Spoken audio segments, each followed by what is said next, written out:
Welcome to Sam Podcast. Enjoy listening to English every day. Hello, everyone. Welcome to Season 3 of the Sam Podcast. We'll be talking about business plans this season with me, Mr. Sam. Today's topic is practical, serious, and maybe a little underestimated. How to write a business plan for an office supply store. Some people think it's boring. I think it's powerful. And to debate this with me, I've invited a retail strategy consultant, Ms. Rachel Thompson. Welcome to the show, Rachel. Thank you, Mr. Sam. Hello, everyone. I'm excited to talk about this, and I promise it's not boring. We'll see about that. Oh, we definitely will. Let's start with a big question. In the digital age, do people still need office supply stores? Absolutely. But everything is digital now. Emails instead of letters, tablets instead of notebooks. True, but offices still need paper, printers, ink, files, pens, staplers, packaging materials. And don't forget schools and home offices, remote workers. That's a good point. So the first thing in a business plan is proving that demand still exists. Yes, you must explain why your store is relevant today. Let's move to the executive summary. I always say this section must be strong. Yes, and especially for an office supply store, it should sound professional. No emotional stories about loving paper clips. No, please don't. So what should be included?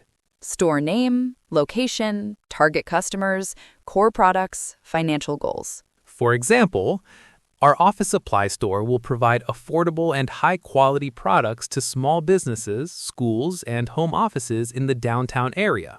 Perfect. Clear and direct. Now here's where I think many people make mistakes: market research. Yes, especially because competition is strong. Exactly. Large chains and online stores dominate the market.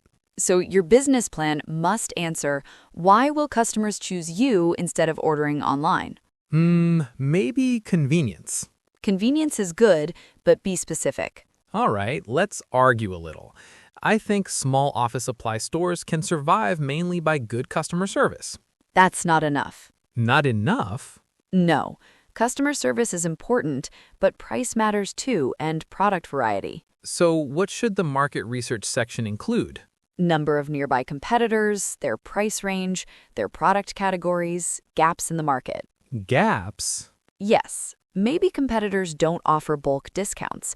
Maybe they don't deliver to offices. So you find weaknesses and use them as opportunities. Exactly. Let's define target customers. Okay, possible segments: small businesses, schools and universities, government offices, freelancers, and home offices. Should the store target all of them? Not at the beginning, Why not? because inventory becomes too large and expensive. So focus first. Yes. For example, we focus on small and medium-sized businesses within 5 kilometers of our store. That sounds strategic. Now let's talk about products. This is where details matter. List common categories: paper and notebooks, writing tools, printer ink and toner, filing and storage, office furniture, packaging supplies. Good, but I would also suggest value-added services. Such as? Bulk ordering discounts, monthly supply contracts, delivery service, printing and photocopy services. Printing services. That changes everything. Exactly. It increases revenue streams. But it also increases equipment cost. Yes, which should be explained in the financial section. Location for an office supply store: busy shopping mall or near office buildings? Near office buildings. Why? Because your main customers are offices. They want quick access. But malls have more foot traffic. True, but not all foot traffic converts to buyers. Good argument. Your business plan must justify the chosen location with logic. Let's discuss operations. Yes, you must include number of employees, roles and responsibilities, supplier relationships, inventory management system. Inventory management is critical. Absolutely.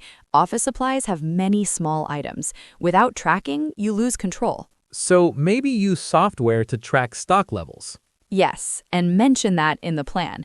It shows professionalism. Marketing for office supplies sounds boring. Only if you make it boring. So what do you suggest? Direct email marketing to local businesses, social media promotions, business partnerships, discount programs for schools. I think personal visits to offices could work. Yes, sales representatives visiting companies and offering catalogs. That feels old school. Sometimes old school works best in B2B. Fair point. Now let's talk money. Yes, this is the most important section for investors. Startup costs might include rent deposit, shelving and furniture, initial inventory, POS system, delivery vehicle, if any. Don't forget marketing budget. Right. Yes, monthly expenses, rent, utilities, salaries, restocking inventory, transportation. And revenue projections. Estimate average monthly sales based on number of target businesses, average spending per client, expected contracts. Be realistic. Always. Explain break-even in simple terms. Break even is when total sales equal total costs. For example, if monthly costs are $4,000, you must sell at least $4,000 to avoid loss. Exactly. And profit comes after that. Yes, but many businesses fail because they underestimate operating costs. Let's identify risks. Okay, strong online competition, price competition, low profit margins, slow-paying corporate clients. Slow-paying clients can hurt cash flow. Exactly. So include credit policies in the business plan. Smart. A good business plan includes future goals. Like expanding to online sales? Yes, or opening a second branch or becoming a major supplier for government offices. Ambition shows growth potential. Final question, Rachel. Should a business plan for an office supply store be simple or highly detailed? Detailed but clear. That sounds complicated. No, it means organized structure, clear numbers, realistic assumptions, logical strategy. So no copy-paste templates? Please no. Agreed.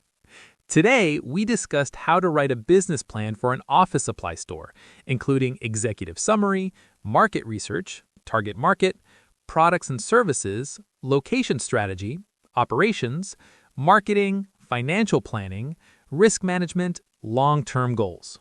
And remember, even a traditional business like office supplies needs modern strategy. Thank you so much, Rachel Thompson, for this insightful discussion. Thank you, Mr. Sam. It was fun debating with you. And thank you to our listeners. If you enjoyed this episode of Season 3 of the Sam Podcast, don't forget to subscribe and share it with your friends. See you in the next episode.